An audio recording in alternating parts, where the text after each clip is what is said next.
എല്ലാവർക്കും സ്വാഗതം. ഈ റിവ്യൂ ഇഷ്ടപ്പെടുവാണെങ്കിൽ ഒന്ന് ലൈക്ക് ചെയ്തും സബ്സ്ക്രൈബ് ചെയ്തും സപ്പോർട്ട് ചെയ്യണേ. അപ്പം സ്റ്റാൻലിയുടെ ചെറിയ ചെറിയ ദുശീലങ്ങളൊക്കെ ഒന്ന് മാറ്റിയെടുക്കാൻ വേണ്ടി അലീന ശ്രമിക്കുന്നുണ്ട്. ചില കാര്യങ്ങളിലൊക്കെ അലീന വിജയിക്കുന്നുണ്ട്.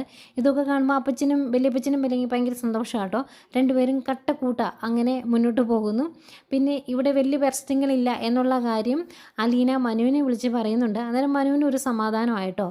അതുപോലെ അലീന പറയുന്നുണ്ട്, ഇവിടുത്തെ കേണലുമായിട്ട് ഞാനൊന്ന് മുട്ടാനുള്ള സകല ചാൻസും ഒത്തുവരുന്നുണ്ട് എന്ന് പറയുമ്പം, അങ്ങനെ കേണലുമായിട്ട് മുട്ടാനുള്ള ധൈര്യമൊക്കെ നിനക്കുണ്ടോ എന്നൊക്കെ ചോദിക്കുമ്പം, അങ്ങനെയൊന്നും ഇല്ലെന്ന് ഈ പുറമേ കാണിക്കുന്ന ആ ദേഷ്യം മാത്രമേ ഉള്ളൂ, പക്ഷേ മനസ്സിൽ എന്നോട് സ്നേഹമുണ്ട് എന്നുള്ള കാര്യം അലീന മനുവിനോട് പറയുന്നുണ്ട്. മനുവിനും ഭയങ്കര സന്തോഷമായി. മനുവിനെ വിളിച്ച് ഇതൊക്കെ പറഞ്ഞപ്പോൾ അലീനയ്ക്കും ഭയങ്കര ഒരു സന്തോഷവും ആശ്വാസവും ഒക്കെ. ഏതായാലും ഫോൺ വിളിച്ച് വെച്ചതിന് ശേഷം മനു ഇങ്ങനെ ആലോചിച്ച് നിൽക്കുക. കൊളുത്തുപുഴ എന്ന് അങ്ങനെ ആലോചിച്ച് നിൽക്കുന്നുണ്ട്.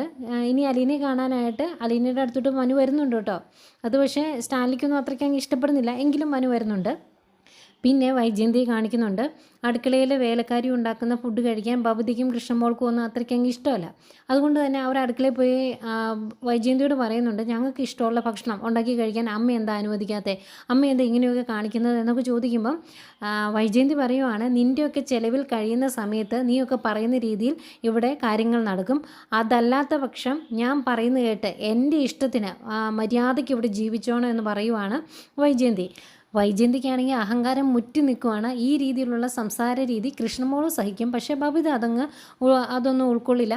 ബബിതയ്ക്ക് നല്ല ദേഷ്യം വരുന്നുണ്ട്. ബബിത ഇത് ബാലേന്ദ്രനോട് പോയി പറയുന്നുണ്ട്. അന്നേരം ബാലേന്ദ്രൻ പറയുവാണ്, നമുക്ക് പുറത്ത് പോയി ഫുഡ് കഴിക്കാമെന്ന്. അങ്ങനെ അവർ മക്കളെ 3 പേരും ബാലേന്ദ്രനും പുറത്ത് പോയി ഫുഡ് കഴിക്കാൻ വേണ്ടി ഇറങ്ങുവാണ്.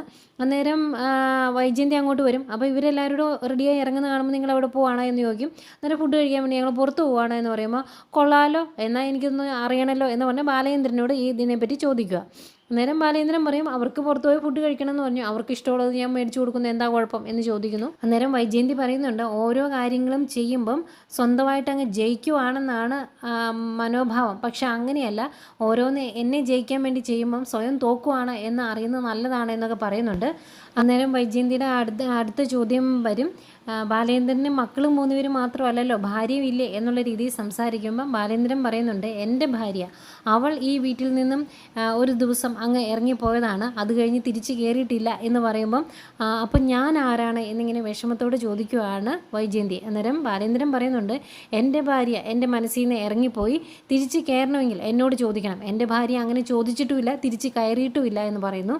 അന്നേരം പിന്നെ ഞാനോ എന്നിങ്ങനെ വിഷമത്തോടെ വൈജയന്തി വീണ്ടും ചോദിക്കുമ്പം ബാലേന്ദ്രൻ പറയുന്നുണ്ട്, അത് ഇവിടുന്ന് ഇറങ്ങിപ്പോയി വേറെ ഗത്യന്തരമില്ലാതെ അലിഞ്ഞ് തിരിഞ്ഞ് നടന്നതിന് ശേഷം ഞാനില്ലാത്ത സമയം നോക്കി ഈ വീട്ടിൽ വലിഞ്ഞു കയറിയ വെറും ഒരു പ്രേതം മാത്രമാണ് എന്ന് പറഞ്ഞിട്ട് ബാലേന്ദ്രൻ അങ്ങ് കയറിപ്പോവും. അത് വൈജയന്തിക്ക് അങ്ങ് സഹിക്കാൻ പറ്റുന്നില്ല കേട്ടോ. ആകെ വിഷമിച്ചിങ്ങനെ നിൽക്കുവാണ്. ഇതെല്ലാം കേട്ട് ബബിത അവിടെ നിൽപ്പുണ്ടായിരുന്നു. വൈജയന്തിയുടെ അഹങ്കാരം കൊണ്ടാണ് ഇതെല്ലാം മേടിച്ച് കിട്ടുന്നത്, എങ്കിലും അഹങ്കാരം കുറയത്തൊന്നുമില്ല കേട്ടോ. ഏതായാലും ഇതൊക്കെയാണ് പ്രമോ ആയിട്ട് കാണിച്ചത്.